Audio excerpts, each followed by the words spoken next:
Hello and welcome back to Premier League Live. Well, there is the story of the first half of this match at the at Stamford Bridge in numbers, and you can see it there in terms of the stats. I guess the most important part is that relegation battle at the bottom and what it could do for Nottingham Forest if they are to hold on to their lead. We do, by the way, hope that Jessie Derry is OK, and we will keep you posted with all of that and come to that in a moment. But what we will do is we're going to talk through events in order. Overall, though, Sean, how did you feel that first half went?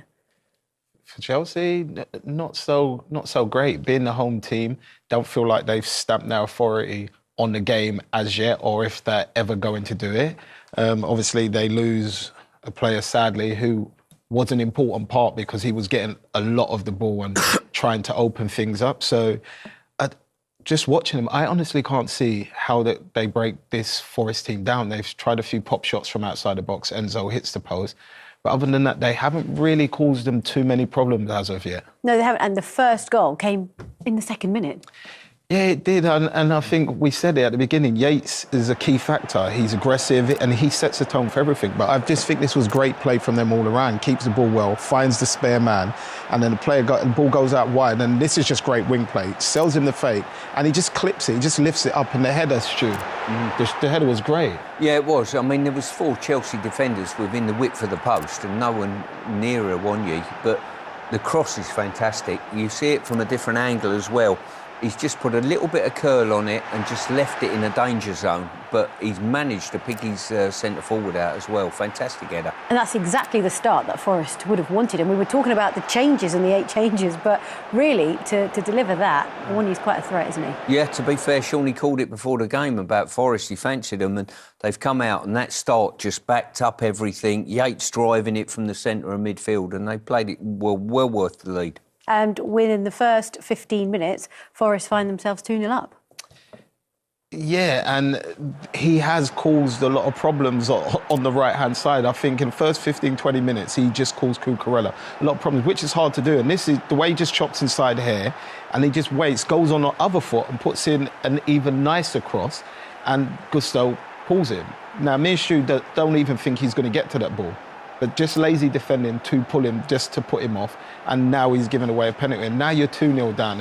And against a team you're struggling to break down anyway, now the mountain is even bigger to climb. And the timing, it couldn't have been any worse, because for them to go ahead so early on is not ideal from Chelsea's perspective. Chelsea come into this game on the run of 5 league defeats with no goals. So what you want to do when the team sheet arrives that Forest have made a load of changes, you've got to get on the front foot and really get aggressive with the opposition. They've done none of that, and they've ceded 2 goals, and a really good penalty here to beat Sanchez. Yeah, and it's quite fitting. His partner gave birth in Brazil yesterday, so he's had quite 24 hours. An amazing 24 hours since scoring a goal and 2-0 up at Stamford Bridge.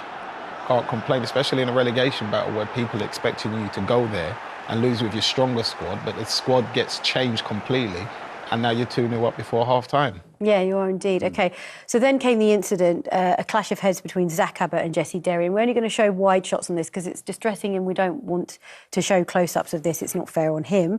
But this is what led to the penalty, and it was the right decision in the end, although at the beginning we weren't too sure, were we? No, it was who got first contact on this header. When we first saw that, we thought that Abbott had got the header first, and then for me it was just 2 very genuine young players going for the ball. I've got to tell you, quite often you see one player will have a look out the corner of his eye and back away because you can see, but both of them have got their arms down. You know, a more experienced player might have raised his arm to protect his face a little bit. There's 2 genuine young men then going for the ball, and it was a total accident, really, but it just one got there slightly later than the other. But fingers crossed that Derry and Abbott, who had to come off as well, by the way, are OK. Absolutely. Let's have a look at the penalty save. It's the man you want on the ball taking a penalty is Cole Palmer. But I think he reads him, and it's not enough in the corner. And sometimes when it's an in-swinging, if it ain't enough in corner, it kind of comes back towards the goalkeeper. And for me, it's a great save. He guesses right and gets it out of the way, and he gets up to kind of drag him off the pitch as well, Seema. OK, well, that is Seltz's first penalty save in the Premier League, and what a time to do it. So celebrations all around for Forest there and their fans. He'll be disappointed. And we are going to head into a break after